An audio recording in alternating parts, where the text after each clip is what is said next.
Jim Harbaugh says quarterback JJ McCarthy is a generational quarterback. It seems a little lofty to me. What do you think? Locked On Big Ten starts right now. You are Locked On Big Ten, your daily podcast on the Big Ten Conference. Part of the Locked On Podcast Network, your team every day.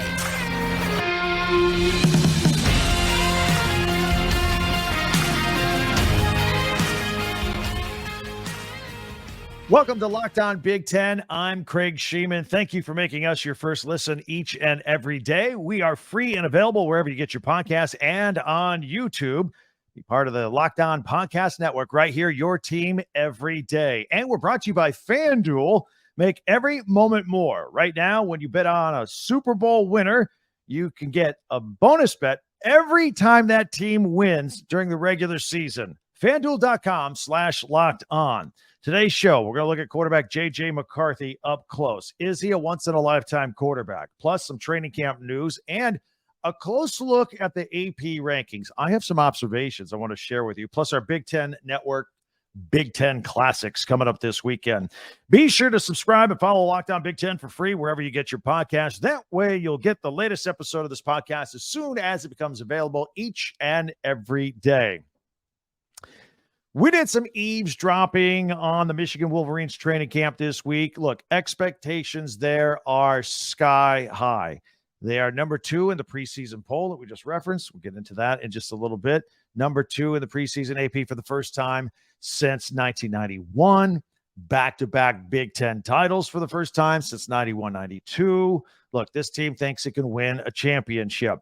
During the Big Ten media days, Coach Jim Harbaugh, he was asked a question about JJ McCarthy, and it was one of those layup questions from the media. Hey, question about JJ McCarthy. Give me a nice answer. We can all play with it and talk with it and air it and talk about it ad nauseum. Except Jim Harbaugh went above and beyond in his answer when he said that quarterback JJ McCarthy was a generational quarterback. Those are some pretty big words, generational quarterback.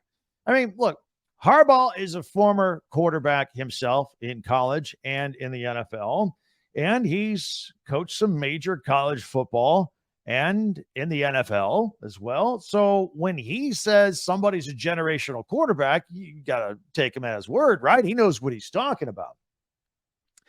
Off the top of my head, though, when I think about generational quarterbacks, I think about, Tim Tebow, maybe Vince Young, those kind of guys on the college level. I mean, what do you think? Those are the guys that come to my mind. I don't know that JJ McCarthy up to this point is in that same mold. Now, he has a lot going for him. He's won a Big Ten title. He's led the Wolverines to the playoffs. But last season, he threw for a pretty modest 2,700 yards, 22 touchdowns, and 5 interceptions. Like 22 touchdowns and 5 interceptions. That's a good touchdown to interception ratio. It's a great ratio, as a matter of fact, but the number is kind of modest overall. Michael Penix Jr., Caleb Williams, and Drake May all threw for more yards than JJ McCarthy. Again, only 2,700 yards. These guys threw for 1,500 plus more yards than he did. A lot of guys threw for more yardage than JJ McCarthy. I can literally list 50 quarterbacks that threw for more yards than JJ McCarthy out of 133 Division I college football programs. That's a lot of quarterbacks that are throwing for more yards.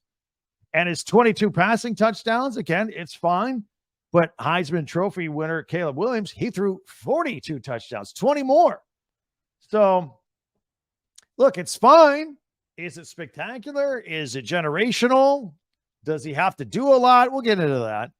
He does run the ball a little bit, 300 yards and 5 touchdowns, JJ McCarthy. But again, a lot of guys can do that. So is he a generational quarterback? No, not up to this point. Can he be? Sure. We'll give him the benefit of the doubt. But for right now, maybe a little bit of hyperbole mixed in from a coach that's pretty excited about the upcoming season. And look, Michigan's loaded. They're going to put up some stats. They can do whatever they want to do. There's no weakness on this football team. So, and he's the perfect quarterback for them, for this loaded team.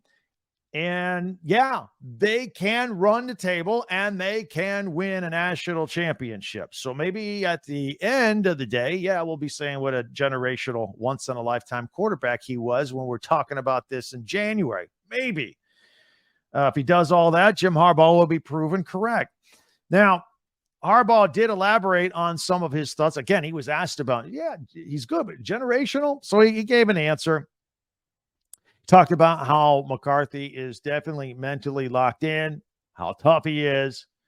And he said this is kind of interesting. He said if JJ McCarthy was 50% of the quarterback that he is, whether he had 50% of the ability or 50% because he's hurt, he would still be the starting quarterback at Michigan. So a half of a JJ McCarthy, like Jay McCarthy, is good enough to start for the Michigan Wolverines. That's according to Jim Harbaugh. He talked about his leadership, how it's contagious with the rest of the team. He says he has the enthusiasm of a 10-year-old. Harbaugh loves that word enthusiasm, doesn't he? And enthusiasm unknown to mankind is what he says all the time. Look, maybe those intangibles make one generational as well. So a lot of high praise by Jim Harbaugh. JJ McCarthy will have the help of the best offensive line in college football. And he's also got the best 1-2 punch at running back behind him. Now, they could sit there and just hand off and run the ball all day long. And they probably will against some teams with Blake Corum and Donovan Edwards. Everything's in place for J.J. McCarthy to have a remarkable year. And he'll also have Sharon Moore returning in his second year as offensive coordinator. So the familiarity helps. Moore, by the way, talked about how JJ has grown and how he now has what he calls the balcony view of the offense, an understanding of the offense, looking down on it and how it's supposed to work. But he might not have to score a lot of points, although there's no doubt Michigan will score a lot of points. But as much as I've raved about their offense, the defense is absolutely scary. It's unbelievable as well. Defensive coordinator Jesse Mintor is back with the defense that only gave up 16 points per game last year. That was 7th in FBS. They've got 7 starters back from that unit as well. And he said what he wants to do this year a little more of is just rush the quarterback with 4 or 5 guys. He don't want to blitz anymore. And the scary thing is their front guys are good enough to get to quarterbacks without having to blitz.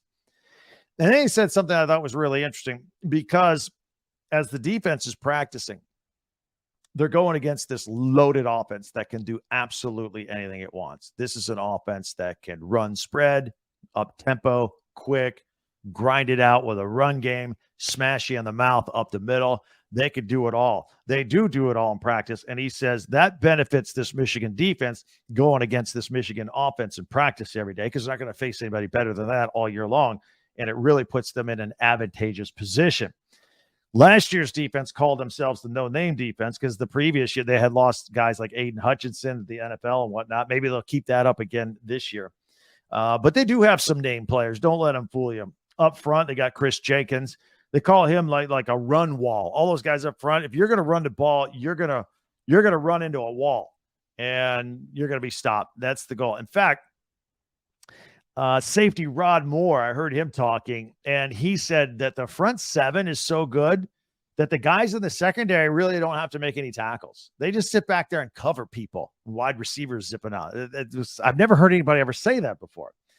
And corner Will Johnson says he's been really impressed with some of the younger freshmen as well. So what does that mean?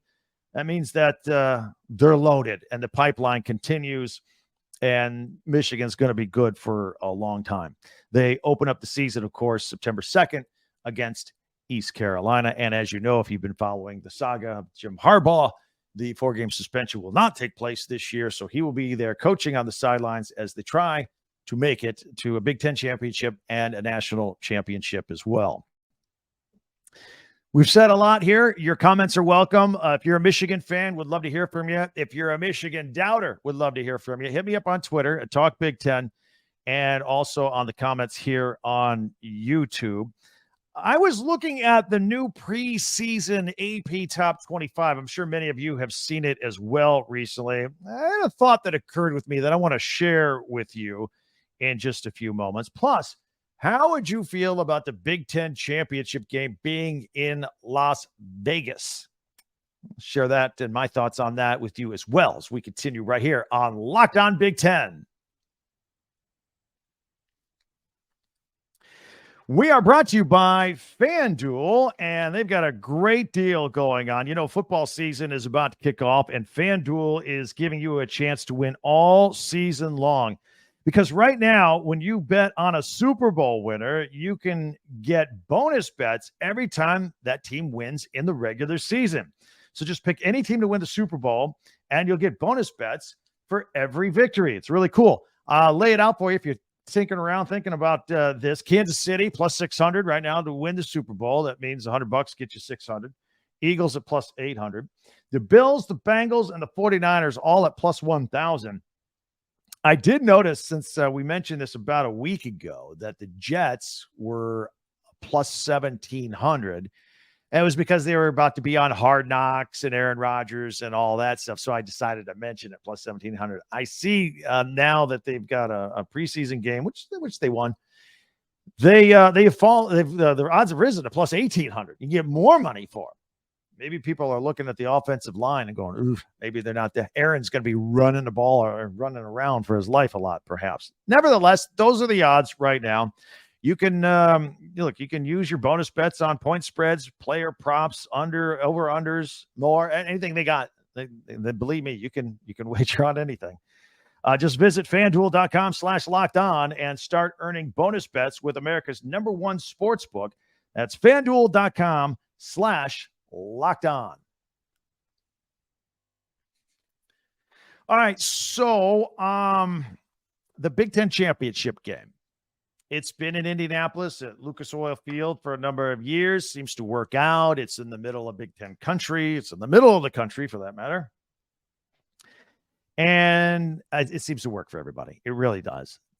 And ever since expansion talks started, I would just kind of throw out there and have conversations with people about, hey, wouldn't it be cool to throw in an occasional Big Ten championship game at the Rose Bowl, right? Going on out there. Kind of renew the old Big Ten, Pac-10 rivalries of the day. I thought it would be fun. I thought it was a fun idea to talk about. But there was a story in the Las Vegas Review-Journal that the Big Ten and Las Vegas, officials from both sides, are actually in discussions about moving the Big Ten championship game to Las Vegas and Allegiant Stadium, the home of the Las Vegas Raiders. I'm not sure how I feel about that. It feels kind of sterile to me to move it out of the Midwest and to a place like Las Vegas. And that's just not Big Ten country to me, even though the Big Ten is now coast to coast. I just can't get around it. But I don't think I like it. I'd like to know how you feel about it on Twitter at Talk Big Ten, or maybe your comments here on YouTube. Let me know.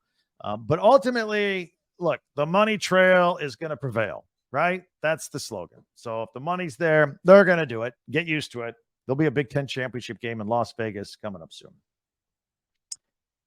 All right, another thing I want to talk to you about. The AP Top 25 poll has been out for a few days. I'm sure many of you have perused it. No big surprise with Georgia on top. They got 60 first-place votes. Michigan, number 2. They got 2 first-place votes. And Ohio State at number 3 with 1 first-place vote. Nothing real surprising there. Not at all. Alabama 4, LSU 5. And then Southern Cal and Caleb Williams is at 6. Penn State at number 7. That's right where they left off, by the way. They finished last season at number 7. You got Florida State at 8, Clemson 9, and Washington and Michael Penix Jr. at number 10. And then just to go 2 more, Texas and Quinn Ewers is at 11, and Tennessee at 12. Let me stop right there. So when you look at the first 12, I immediately think, in another year, we're going to have expansion in the playoffs from 4 teams to 12 teams. And you know the deal, the fighting for the idea for the 12 was to get more teams involved, or say that more teams have a chance to get to a playoff game. You know that. And it consists of Power 5 schools, the major, although I don't know what's Power 5 anymore, because the Pac-12 is the Pac-4 now. So I don't know how that works out. And then your group of 5, your second tier conferences, the AAC, Mountain West Conference USA, the MAC, and the Sun Belt, all feel like they have a chance to get in. Well, again, with a 12-team playoff, and I just ran off the preseason top 12, and you have 5 current or future Big Ten teams, and you have 5 current or future SEC teams and 2 ACC teams. So what's my point? We talk about how we're kind of working our way into, the major super conference, if you will, and it may be just down to 2 super conferences, the SEC and the Big Ten. We've discussed that at length. I don't know if it'll be 3 that the Big 12 will maintain, but we're going to have at least 2. And here we are informally.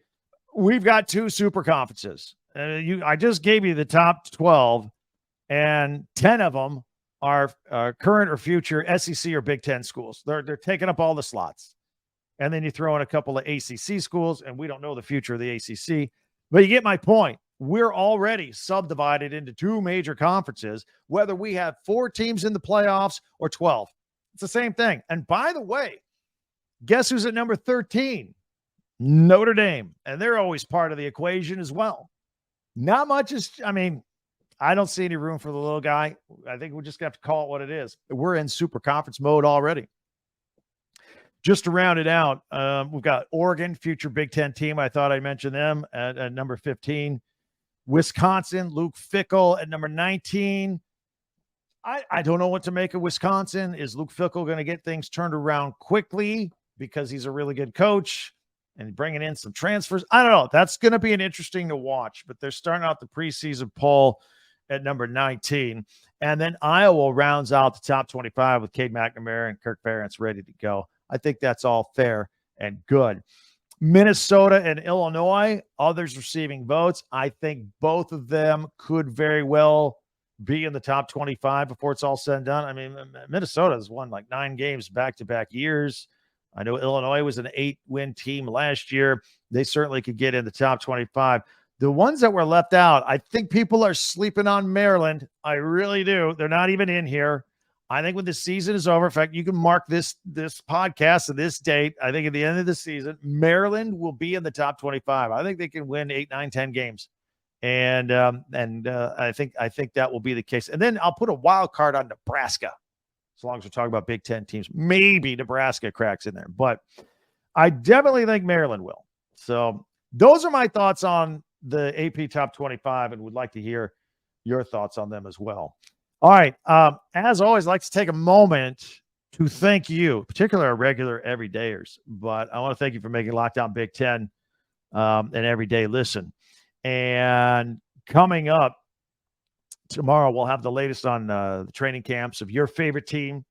Plus, I'm reminding you, be on the lookout for our Locked On Big Ten Roundtable with other Locked On hosts coming up. It's the ultimate college football preview on Locked On Big Ten, and it's getting closer to being released. I'll let you know when that is. Meanwhile, be sure to subscribe. By the way, I told you, we're all together. You, me, we're a team together. This is our club. This is our Locked On Big Ten that you listen to. Keep hitting that subscribe button if you haven't already. We're going to get this thing up to 3,000 before the start of the season. I'm very excited about that. In the meantime, I'm asking you to share us with somebody you think might enjoy this. It might not be aware that we're out here. If there's a Big Ten alum or a fan in your life, just hit the share button and send it to them on a text or a tweet or email, whatever's easiest for you. I'd be grateful for that if you could do that.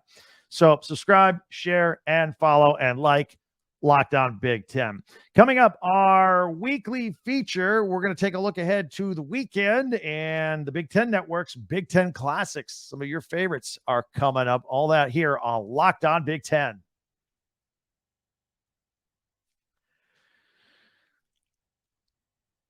All right, here's what I want to do. We do this every Thursday. We take a look at the Big Ten Network's Big Ten Classics that they air over the weekend, and we only do the weekend. We don't want to get overbearing and list their whole schedule for them, but the weekend's always pretty interesting. You get a little extra time to check some of these things out before football season starts. And for those of you listening on audio only, I'll describe what I'm going to put up on screen for those watching the video on YouTube. And we'll put up this schedule right here. There we go. Friday, August 18th on the Big Ten Network, starting at 6 p.m. Eastern time. All these are Eastern times, is the Big Ten training camp. They've been going around and sending people to all of the Big Ten schools in the training camps, the highlights and interviewing players and coaches. Doing a pretty nice job. I've enjoyed watching them. Maybe you have too. 6 p.m. on Friday, they're going to air their 1-hour show on the Iowa Hawkeyes training camp. And they'll follow that up at 7 p.m. Eastern time with an Iowa football classic. And that will feature the 2016 matchup between Michigan and Iowa. That is the one where Iowa freshman Keith Duncan kicked a 33-yard game-winning field goal at the Horn to win 14-13 and to upset the Wolverines. Saturday, August 19th, starting at noon, it's an Indiana football classic from 2020, the Penn State at Indiana game. And that's the one where Michael Penix reaches out to the pylon. And did he touch it or didn't he touch it? You can see for yourself. Watch it at noon on the Big Ten Network. Follow that 4 o'clock. Another one of their Big Ten training camp specials will be the Wisconsin Badgers checking in on Luke Fickell's group. And that'll be followed at 7 p.m. with a Wisconsin football classic. The 1999 Rose Bowl, Wisconsin versus UCLA. That's where Ron Dane had a modern-day Rose Bowl record and scored 4 touchdowns in that game. At 9 p.m., it's more Wisconsin. If you like Wisconsin, if you're a Badger fan, Saturday the 19th is your day on the Big Ten Network. They got a 9 o'clock game, the 2016 LSU at Wisconsin at Lambeau Field. That is a special one, and the Badgers were pumped up for that one because they upset 5th-ranked LSU in that game. And then finally, we head to Sunday, August 20th at 12 o'clock. We've got the Ohio State Football Classic, the 2016 Michigan at Ohio State game. Curtis Samuel with that 15-yard walk-off touchdown in double overtime. That was the game where, and they won at 30-27. They wore the black helmets with the red jerseys there at Ohio State that day. And then, if you are unaware of this last thing on here, you need to check this out. If you're not around a TV at 7 o'clock on Sunday, record this one. This is a bit of a history lesson.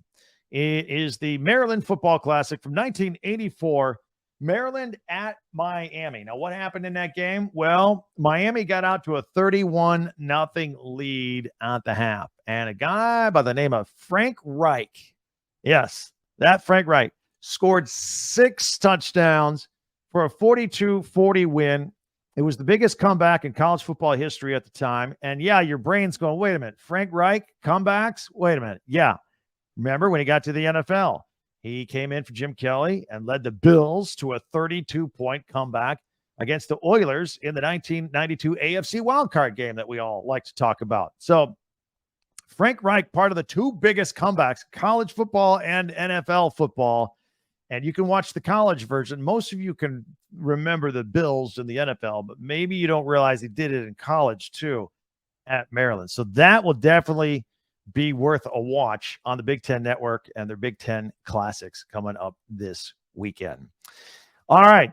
Thank you again for making Locked On Big Ten your first listen every day. You everydayers out there. Our next show, we'll have the latest from all the Big Ten camps. And again, be on the lookout for our Locked On Big Ten Roundtable podcast with other Locked On podcasters coming up soon. In the meantime, we'd love to hear from you. Hit me up on Twitter at Talk Big Ten. If you're not on Twitter, you're watching on YouTube, hit me on the comments down below. And I would love that. In the meantime, again, be sure to subscribe and also follow this podcast right now on your favorite podcast app. And you get the latest episode of Locked On Big Ten as soon as it becomes available each and every day.